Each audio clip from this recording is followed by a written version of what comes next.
जब मैं high school में था तो मेरे पापा ने वो प्रोजेक्ट बेसमेंट में शुरू किया था जिसके बारे में वो बात करते थे। उन्होंने कभी बताया नहीं था कि वो प्रोजेक्ट आखिर था क्या। बस इतना ही कि वो बिजनेस के लिए था और नीचे जो भी होता था वो गुप्त रहता था। वो सबके लिए गुप्त था सिवाय उनके। उन्होंने तो बेसमेंट को साउंड प्रूफ भी करवा दिया था। उन्होंने कहा कि जो काम वो कर रहे थे उसे सीक्रेट रहना जरूरी था। मैंने ज्यादा नहीं सोचा उसके बारे में। मेरे स्कूल के लड़के बहुत ही किंकी और विचित्र अश्लीलता में इंटरेस्ट रखते थे।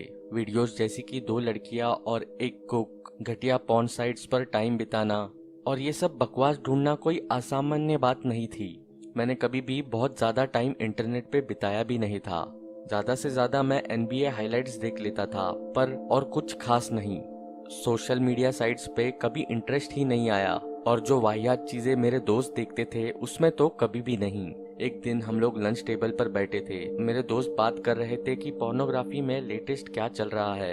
एज यूजुअल मैं बाहर देखने लगा जब उन लोगों ने ये बातें शुरू की। फिर एक दोस्त केविन ने डिस्कस करना शुरू किया डार्क वेब के बारे में, और जब उसने मेंशन किया तो सब किंकी चीजों में कंपैरिजन शुरू हो गया। Hitman websites, animal torture, realistic depiction और पॉसिबिलिटी ऑफ रेप। उसने ये भी बताया उसके पास चाइल्ड पोर्नोग्राफी की भी लिंक्स है, पर उसने किसी पे भी क्लिक नहीं किया था। सच कहूँ तो जो मैंने सुना उससे मेरा थोड़ा इंटरेस्ट भी बन गया कि ऐसी घटिया दुनिया भी है इंटरनेट पर। केविन ने हमें वीकेंड पे स्लीप ओवर के लिए इनवाइट किया। उसने कहा वो जिस बारे में बात कर रहा है वो हमें दिखाएगा। हम सबने स्टे ओवर के लिए हाँ कह दिया। जैसे ही उसने हमें डार्क वेब की तरफ नेविगेट किया, मैंने देखा कि वो सच बोल रहा था। उसने जो भी अश्लील चीजों के बारे में बताया था हमने उनके लिंक्स देखे। तभी उसने एक रैंडम लिंक देखा जिसकी वजह से उसकी क्यूरियोसिटी और बढ़ गई। क्या कहते हो, क्या इसे देखा जाए? मैंने कुछ नहीं कहा और सारे लड़कों ने हाँ कहा। और फिर केविन ने उस लिंक पे क्लिक किया और स्क्रीन पे एक काउंटडाउन चल गया। अपैरेंटली हमने एक लाइव स्ट्रीमिंग वाले लिंक पे क्लिक कर दिया था। जब क्लॉक पे 0 आया तो हमें एक डार्क रूम दिखाई दी। पहले की 30 सेकंड्स में हमें सिर्फ हांफने की आवाज सुनाई दी। फिर एक छोटी लाइट आई, शायद फ्लैशलाइट की थी, और फिर एक आदमी दिखा जिसने एक अजीब सा मास्क पहना था, एक हैट, सूट और केप। उसकी आवाज इतनी डिस्टॉर्टेड थी कि किसी को भी समझ नहीं आ रही थी। Good evening everyone, thank you all for joining us. आप मुझे हॉमकिंस बुला सकते हैं। और आज तुम्हारे लिए एक खास शो है, एक मजबूर शिकार का जोड़ा। और फिर पूरी स्क्रीन चमक उठी। वहाँ एक लाल रंग का कमरा था, बहुत छोटा सा, बिखरा हुआ। पीछे की दीवार में दो औरतों को वॉल माउंटेड हाथकड़ियों से बंधा हुआ था। दोनों ने कुछ नहीं पहना हुआ था। एक औरत मोटी थी और दूसरी बहुत फिट। वो एक स्टीरियोटिपिकल जेल सा लग रहा था, जैसे हॉरर फिल्म्स में होता है वैसे। पर हमने रियलाइज किया कि ये कोई मूवी नहीं थी। हॉकिंस मोटी वाली औरत के पास पहुंचा। ओ, तुम एक बदसूरत गंदी औरत हो। तुम जैसी बदसूरत औरतों का कोई हक नहीं बनता कि तुम सुंदर औरतों के साथ जियो। फिर उसने दूसरी तरफ सुंदर औरत को देखा। क्या मैंने ठीक कहा? हाँ। उसने कुछ नहीं कहा। मैंने तुम्हारे लिए कुछ स्पेशल प्लान किया है, पर अभी हम बदसूरत औरत के साथ डील करेंगे। मैं और मेरे दोस्त थोड़ा बेचैन हो गए थे कि आगे क्या होने वाला है। बगीचे वाली कैंची। हॉकिंस चिल्लाया। किसी के हाथ स्क्रीन में दिखे और उन्होंने मास्क वाले आदमी को बगीचे वाली कैंची पकड़ा दी और वो धीरे धीरे उस औरत की तरफ रेंगता हुआ पहुंचा। मैं तुम पे तरस खाता। अगर तुम अच्छी दिखती, मुझे शायद ये ना करना पड़ता। फिर एकदम से उसने कैंची ली और उस औरत के ब्रेस्ट को काटने लगा, और वो औरत बहुत जोर से चिल्ला रही थी। मैं और मेरे दोस्त चौंक कर हाफने लगे। एक दोस्त को तो उल्टी भी आ गई। हॉकिंस उस औरत के पैरों की तरफ गया और उन्हें भी काटने की कोशिश की, पर वो थोड़ा सा मुश्किल था क्योंकि उसके लिए एंकल्स बहुत मोटे थे। फिर हॉकिंस ने आराम से बोला, चेन सॉ। उसके अनसीन असिस्टेंट ने उसे चेनसॉ पकड़ाया और मेरा दिल बैठ गया।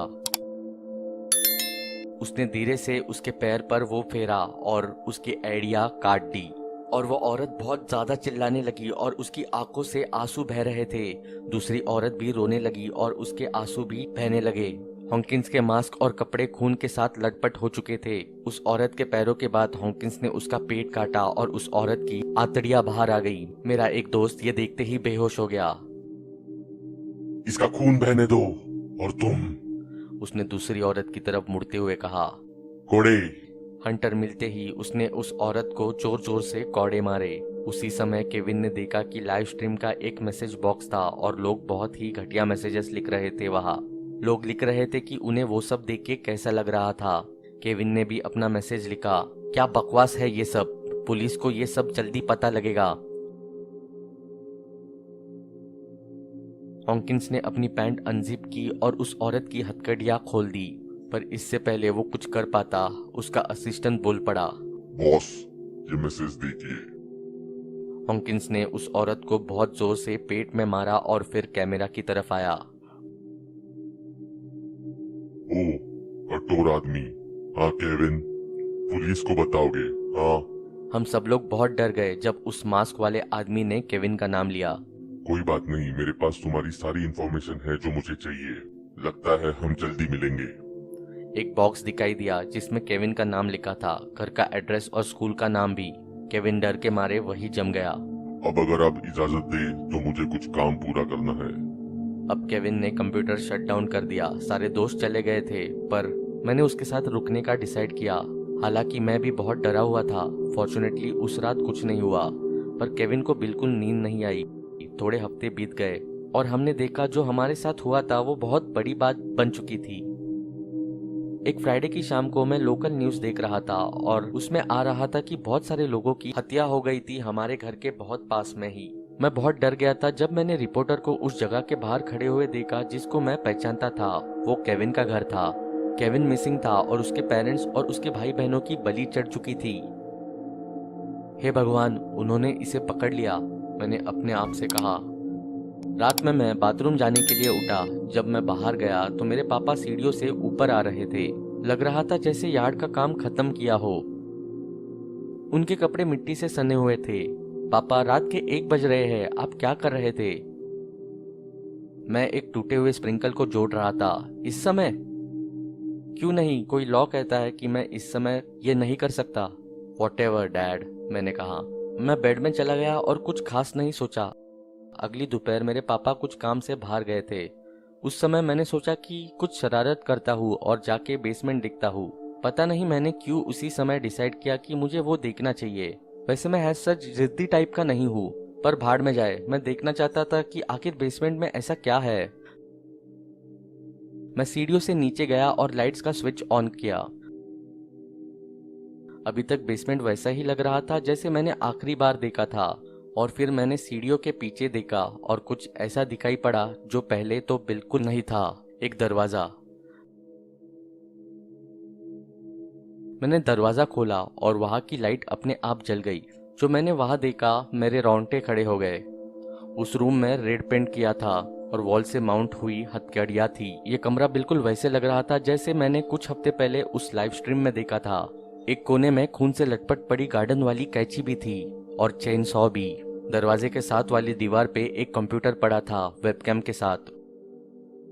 उसके साथ में एक भयंकर सा दिखने वाला मास्क पड़ा था जिसको मैंने देखते ही पहचान लिया कि वो वही मास्क है जो हॉकिंस ने पहना था।